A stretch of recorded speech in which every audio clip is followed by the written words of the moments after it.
அவ நிம்மதியும் கெடுத்து அடுத்தவங்க நிம்மதியும் கெடுக்கணும்னு கங்கணம் கட்டிக்கிட்டு நடக்கிறாளா? மதி ஏன் இப்படி பண்ணான்னு எனக்கு தெரியல. நானே மதி கிட்ட கேக்குறேன், மதி எங்க? அவளை கொஞ்சம் கூப்பிடுறீங்களா? அவ எங்க இங்க இருக்கா கூப்பிடுறதுக்கு? இங்க வரேன் தான் அவ சொன்னா. காலேஜுக்கு போறதா சொன்னவ அங்க போனாளா? இல்ல. அப்ப இங்க மட்டும் எப்படி இருப்பா? தங்கராஜ் அண்ணனும் ரேவதியும் அவங்க வீட்டுக்கு கூட்டிட்டு போயிருக்காங்க. போலீஸ் ஸ்டேஷனுக்கு ரேவதியும் அண்ணனும் தான் அத்தை மாமா கூட போனாங்க.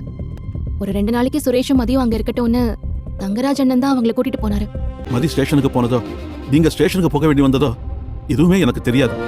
அவ ஏன் இப்படி பண்ணான்னு எனக்கு தெரியல. ஆனா மதி பண்ணது தப்பு. பெரியவங்களை போலீஸ் ஸ்டேஷனுக்கு வர வச்சது ரொம்ப பெரிய தப்பு. பண்ண தப்புக்கு நான் மன்னிப்பு கேட்டுக்கிறேன். எனக்கு வேற என்ன சொல்றதுன்னே தெரியல. பொண்ண ஒழுங்கா வளர்க்கணும். இல்லனா காலத்துக்கும் எல்லார்கிட்டயும் இப்படி மன்னிப்பு கேட்டுக்கிட்டே இருக்க வேண்டியதா? ஒரு நிமிஷம், இந்த வருத்தப்பட்டு போறத பார்க்க எனக்கு ஒரு மாதிரி இருந்துச்சு, அதான் வந்தேன். என்ன நடக்குது ஏது நடக்குதுன்னு எனக்கு ஒண்ணுமே புரியலம்மா. காலையில காலேஜ் போறதா சொல்லிட்டு தான் மதி கிளம்பி போனா. அவங்க அம்மா அவளுக்கு போன் பண்ணும்போதுதான் இங்க வந்திருக்கதா சொல்லி அவ சொல்லியிருக்கா. பிரச்சனை இருக்கும்போதே இங்க வந்திருக்காளே, ஒரு 8 போய் பார்த்துட்டு வரலாம் தான்மா நான் இங்க வந்தேன். இங்க வந்து பார்த்தா எல்லாரும் என்னென்னமோ சொல்றீங்க. மதியா இப்படி யோசிக்காம ஒவ்வொரு விஷயத்தையும் பண்றான்னு எனக்கு தெரியல. பொண்ணை கல்யாணம் பண்ணி கொடுத்துட்டு என் வீட்டுக்கும் அவ புகுந்த வீட்டுக்கும் அலைஞ்சுக்கிட்டு இருக்கேம்மா. அவளை நினைச்சு கவலைப்படுறதா இல்ல அவ செய்யறத நினைச்சு கவலைப்படுறதான்னு எனக்கு தெரியல. அவ நல்ல பொண்ணுதான், ரொம்ப நல்ல பொண்ணுமா. ஆனா ஏன் இப்படி எல்லாம் நடக்குதுன்னு தான் எனக்கு தெரியல. இங்க வந்து அவளை பார்க்கலாம்னு நினைச்சுதான் வந்தேன், பார்க்க முடியல. நீங்க வருத்தப்படாம வீட்டுக்கு போங்க. மதிய பத்தி எதுவும் கவலைப்படாதீங்க, அவ பத்திரமா தான் இருப்பா. நீங்க என்னப்பா இங்க?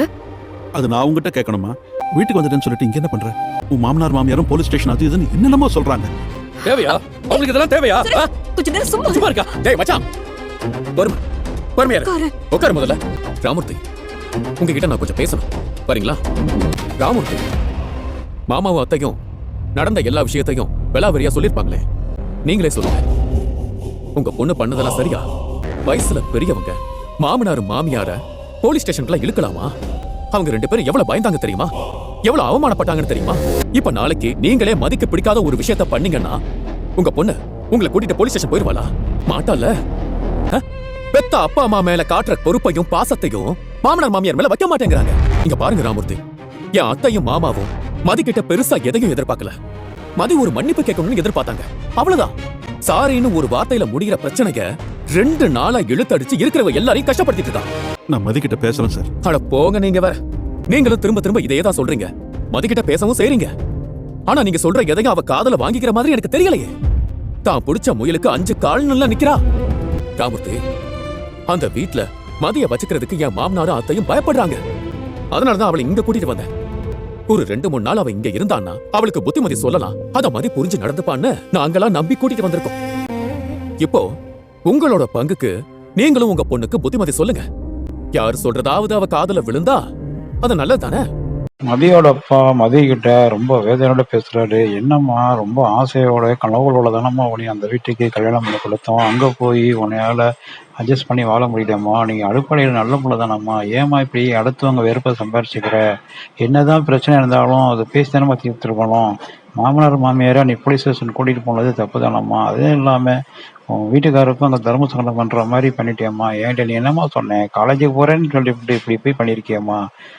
எந்த இதுவுமே எங்களுக்கு சொல்ல மாட்டேறியம்மா. கடைசியில் 3வது மனுஷன் சொல்லுதானம்மா நீ இந்த மாதிரி பிரச்சனை எல்லாம் பண்ணிட்டு இருக்க எங்களுக்கு தெரிய வருது. சரி, எப்பயாவது உண்மையாக சொன்னியா? எங்களுக்கு ஃபோன் பண்ணி என்ன சொன்னேன்? எங்கள் வீட்டில் இருக்கிறதானம்மா சொன்னேன். ஆனால் பண்ணி எங்கம்மா இருக்கிற? இதெல்லாம் உனக்கு நல்லாவுமா இருக்குது. அடுத்தவங்க வீட்டில் வந்து உட்காந்துருக்கீங்க, உனக்கு அசிங்கமே இல்லையாம்மா? நீ அசிங்கப்படுறது இல்லாமல் எங்கள் குடும்பத்தையும் இப்படி கேவலப்படுத்துறியம்மா. நான் ஒருத்தர்கிட்டயே போய் மன்னிப்பு கட்டு வர சூழ்நிலை உண்டாகிட்டியம்மா அப்படின்னு சொல்லி ரொம்ப மதியோடப்பா நம்மளாம் வந்து கண்ணீர் விட்டு அழுகுறாரு.